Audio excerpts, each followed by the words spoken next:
Threat culture Kunal ঘোষকে শেখাতে আসবেন না। সমস্ত রকম পাপ এই সিপিএম করে রেখে দিয়েছে। আমার বাবা মা আরজি করে স্টুডেন্ট ছিলেন। আমার বাবা এসএসকেএম হাসপাতালের বায়োকেমিস্ট্রির হেড ছিলেন। এই অভয়ার মৃত্যুকে, একটা মৃতদেহকে সামনে রেখে পলিটিক্যালি মার্কেটিং করে আজকের মিডিয়া, সোশ্যাল মিডিয়ার সুযোগ নিয়ে আপনাদের সঙ্গে রাজনীতি করেছে সিপিএম আর বিজেপি। অভয়ার ওপর নির্যাতনের বিরুদ্ধে, কিন্তু অভয়ার মৃত্যু নিয়ে রাজনীতি করারও বিরুদ্ধে। একটা মৃত্যুকে কেন্দ্র করে মানুষের আবেগকে বিপথে চালনা করে যারা মেডিকেল লাইনের সিপিএম বিজেপি, তারা তাদের রাজনীতি করার চেষ্টা করেছে। অভয়ার বাবাকে অনুরোধ করব, যদি আপনার আমার বিরুদ্ধে কোনো তথ্য প্রমাণ থাকে তাহলে বাড়িতে সাংবাদিকদের সামনে আমাকে গালাগালি না করে, যদি আপনার কোনো তথ্য প্রমাণ থাকে, আপনার হিম্মত থাকলে কুণাল ঘোষ কোর্টে দাঁড়িয়ে থাকবে, নিজে এসে কোর্টে বিচারকের সামনে কুণাল ঘোষের বিরুদ্ধে যা আছে আপনি প্রমাণ দিন। পূর্ণ শ্রদ্ধা রেখে বলছি, অভয়ার বাবা, আপনি যা যা মিথ্যা বলছেন তাতে শ্রদ্ধাটা তো পুরো জ্বলে যাচ্ছে, বুঝতে পারছি। আমাকে যেন এগুলো কেউ না শেখাতে আসে। আমার বাবা মা আরজি করে স্টুডেন্ট ছিলেন। আমার বাবা এসএসকেএম হাসপাতালের বায়োকেমিস্ট্রির হেড ছিলেন। যখন বেহালায় ভেজাল তেল কেলেঙ্কারি হয়, বামফ্রন্ট সরকারের এক মন্ত্রীর ছেলের কেলেঙ্কারি, বিষ তেল, কয়েকশো মানুষের, কয়েকশো পরিবারের জীবন শেষ। সেই তেল এসএসকেএম এর বায়োকেমিস্ট্রিতে পাঠিয়ে বলা হয়েছিল রিপোর্ট দিতে হবে, তেলে কোনো দোষ নেই। ডক্টর কল্যাণ ঘোষ সেই রিপোর্টটা দেননি। কোর্টে সাক্ষী দেওয়ার প্রস্তুতি নিচ্ছিলেন। কিভাবে বাড়িতে ফোন আসতো, কারা বাড়িতে এসে থ্রেট করত। থ্রেট কালচার কুণাল ঘোষকে শেখাতে আসবেন না। সমস্ত রকম পাপ এই সিপিএম করে রেখে দিয়েছে। ওই বিচিত্র বীর্য গোস্বামী বলছে 150 গ্রাম, ওর গোটা গোষ্ঠী যোগ করলে 150 গ্রাম বেরোবে না। যে যা পাচ্ছে মুখে বলে যাচ্ছে। একটা ব্রেকিং নিউজ, রক্তমাখা গ্লাভস পাওয়া গেল, ব্রেকিং নিউজ হয়ে গেল, রিয়াকশন হয়ে গেল। কদিন বাদে যখন জানা গেল ওটা রক্ত নয়, ওটা অন্য কেমিক্যাল, তখন কিন্তু আর আমরা কোনো ব্রেকিং নিউজ খুঁজে পাইনি। একটা মৃত্যুকে কেন্দ্র করে মানুষের আবেগকে বিপথে চালনা করে যারা মেডিকেল লাইনের সিপিএম বিজেপি, তারা তাদের রাজনীতি করার চেষ্টা করেছে। আপনারা যারা এদের মধ্যে অনেক পুরনো দিন থেকে অবিভক্ত কংগ্রেস বা শুরুর দিন থেকে তৃণমূল কংগ্রেসের সঙ্গে যুক্ত, তাদের উপর সিপিএম এর যে রাগ, বিজেপির যে ক্রোধ, সেইগুলো এই অভয়ার মৃত্যুকে, একটা মৃতদেহকে সামনে রেখে পলিটিক্যালি মার্কেটিং করে আজকের মিডিয়া, সোশ্যাল মিডিয়ার সুযোগ নিয়ে আপনাদের সঙ্গে রাজনীতি করেছে সিপিএম আর বিজেপি। বলছে আমি সোমা বলছি, কোথায় সোমা দেবী কই? এরা তো সব এইসব তাদের লোকজন। আপনারা তার বিরুদ্ধে দাঁড়িয়েছেন। আমরা অভয়ার ওপর নির্যাতনের বিরুদ্ধে, কিন্তু অভয়ার মৃত্যু নিয়ে রাজনীতি করারও বিরুদ্ধে। কারণ সেই অভয়া আপনার ঘরের মেয়ে, আমার ঘরের মেয়ে। কদিন আগে দেখলাম অভয়ার বাবা মা বলছেন পুলিশের তদন্তে আস্থা নেই, সিবিআই চাই। আর রামবাম তাতে হাওয়া দিচ্ছে, রামবাম হাওয়া দিচ্ছে। আর কোর্টে ওদের সব লোকজন আছে, তাদের কাজই হচ্ছে জটিলতা তৈরি করা। সিবিআই এলো, তো সিবিআই কি করলো? সিবিআই পরিষ্কার দেখিয়ে দিল যে কলকাতা পুলিশ যে তদন্ত করে যাকে গ্রেপ্তার করেছে সেই তদন্ত সঠিক ছিল। এর বাইরে যদি কেউ কোনো অন্যায় করে থাকেন ধরা পড়বেন। আমরা কেউ কাউকে রক্ষা করতে যাচ্ছি না, কিন্তু ওটাকে কেন্দ্র করে যারা ধানতলা বানতলা ভুলিয়ে দিতে চাইছেন আমরা তার বিরুদ্ধে, যারা উন্নাও হাতরাস ভুলিয়ে দিতে চাচ্ছেন আমরা তার বিরুদ্ধে।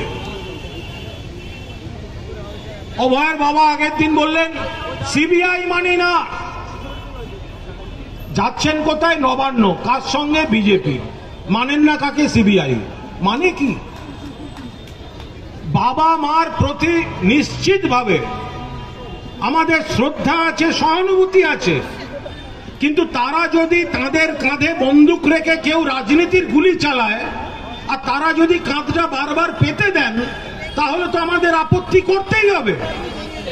আপনি মুখে বলবেন সিবিআই চাই না, আপনি মুখে বলবেন সিবিআই খারাপ, আর আপনি বিজেপিকে নিয়ে নবান্নে যাবেন, কি করে হতে পারে? এটা কিভাবে হতে পারে? যারা বলছেন বিচার হয়নি, পরিষ্কার কথা শুনে নিন। তিনটে কোর্ট, একটা ট্রায়াল কোর্ট, একটা হাইকোর্ট আর একটা সুপ্রিম কোর্ট, তিনটে কোর্টে পুরো দস্তুর শুনানি হয়েছে। সিবিআই যা বলার বলেছে, যাদের যাদের ওনারা পার্টি করেছেন বলেছেন, ওনাদের দুদিন অন্তর চেঞ্জ করা, আইনজীবীরাও যা যা বলার বলেছে।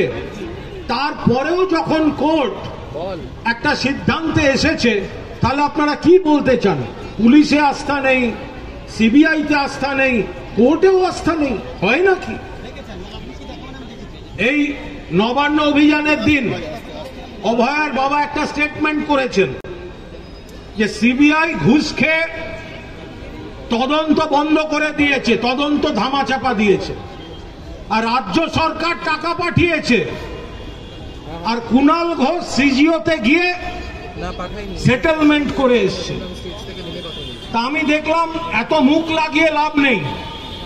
আমি একটি মানহানির মামলার নোটিশ পাঠিয়েছি, একটি মানহানির মামলার নোটিশ পাঠিয়েছি ওনার বাবাকে।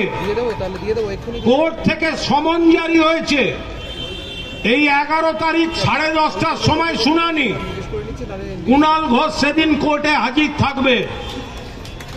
আমি অভয়ার বাবাকে অনুরোধ করব, যদি আপনার আমার বিরুদ্ধে কোনো তথ্য প্রমাণ থাকে তাহলে বাড়িতে সাংবাদিকদের সামনে আমাকে গালাগালি না করে, যদি আপনার কোনো তথ্য প্রমাণ থাকে, আপনার হিম্মত থাকলে কুণাল ঘোষ কোর্টে দাঁড়িয়ে থাকবে, নিজে এসে কোর্টে বিচারকের সামনে কুণাল ঘোষের বিরুদ্ধে যা আছে আপনি প্রমাণ দিন। আর কোন কোন সাংবাদিক যান, যারা মূল স্ট্রিম সাংবাদিক, যারা সোশ্যাল মিডিয়া, সবাই যান, তাদের বিরুদ্ধে আমার কিচ্ছু বলার নেই, 100 বার যাবেন। কিন্তু সাংবাদিকতার নামে কয়েকজনকে দেখবেন শুধুমাত্র বিষ ঢালার কাজ করছে। কোন কোন পোর্টালকে দেখবেন প্রশ্নটাও করতে পারছে না,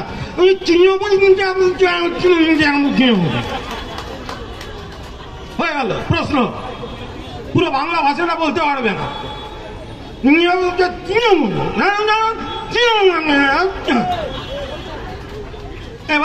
এবার তখন দেখবেন তারা উত্তর দিতে শুরু করলো, এই ওই তাই। পূর্ণ শ্রদ্ধা রেখে বলছি অভয়ার বাবা, আপনি যা যা মিথ্যা বলছেন তাতে শ্রদ্ধাটা তো পুরো জ্বলে যাচ্ছে, বুঝতে পারছি। আপনি ওইসব লোক বাড়িতে ডেকে কেন, আপনি যা বলার বলুন, তা কোনটাতে আপনি ন্যায় বিচার পাবেন? ওইগুলোর সামনে কথা বলে এর সঙ্গে ন্যায় বিচার হবে, নাকি কোর্টে এসে ন্যায় বিচার হবে? কোর্টে এসে ন্যায় বিচার হবে। 11 তারিখ ডেট আছে। কুণাল ঘোষ পাপী, কুণাল ঘোষ দেখতে খারাপ, কুণাল ঘোষ খারাপ কথা বলে, কুণাল ঘোষ খারাপ কাজ করে, যত খারাপ আছে আপনি যদি সত্যি প্রমাণ থাকে কোর্টে এসে কুণাল ঘোষের সামনে বলুন। সবাই মিলে একটা ছবি তুলে নেয়। আমাদের এইভাবেই পরিস্থিতির মোকাবিলা করতে হবে এবং হচ্ছে। সেখানে আপনারা উন্নয়ন নিয়ে যাচ্ছেন মানুষের কাছে। গরিব মানুষের কাছে ডাক্তারবাবু ভগবান, ডাক্তারবাবু ভগবান। যারা যা ধর্ম পালন করেন, কেউ হিন্দু, কেউ মুসলমান, কেউ খ্রিস্টান, কেউ অন্য ধর্ম, তারা যখন প্রার্থনা করেন ওপরওয়ালার কাছে প্রার্থনা করেন, কিন্তু যখন হাসপাতালে এই স্বাস্থ্যকর্মী ডাক্তারবাবু বা আপনাদের কাছে আসেন, তখন তাদের কাছে তাদের জীবনটা কিন্তু আপনাদের হাতে, আপনাদের হাতে, আপনাদের হাতে। তাই আপনাদের যে সম্মান, আপনাদের যে গুরুত্ব, এই গোটা মেডিকেল সিস্টেমটা আজকে মমতা বন্দ্যোপাধ্যায় যেভাবে বিনামূল্যে স্বাস্থ্য, আপনাদের উপর চাপ বাড়ছে, স্বাভাবিক। আপনাদেরও কাজের ক্ষেত্রে কিছু দাবি দাওয়া সাজেশন থাকবে। পিএইচে সেগুলো নিয়ে কাজ করছে। মমতা বন্দ্যোপাধ্যায় নিজে খতিয়ে দেখছেন আমাদের এতজন জনপ্রতিনিধি আছেন, এমপি, এমএলএ, মন্ত্রী, কাউন্সিলর, তারা ডাক্তার, তারা মেডিকেল প্রফেশনে আছেন নানাভাবে। আরো ভালো ভালো খবর দেখতে সাবস্ক্রাইব করুন বাংলা হান্টের ইউটিউব চ্যানেল। বাংলা হান্টের আরো খবর দেখতে নজর রাখুন। বাংলা খবর মানেই বাংলা হান্ট।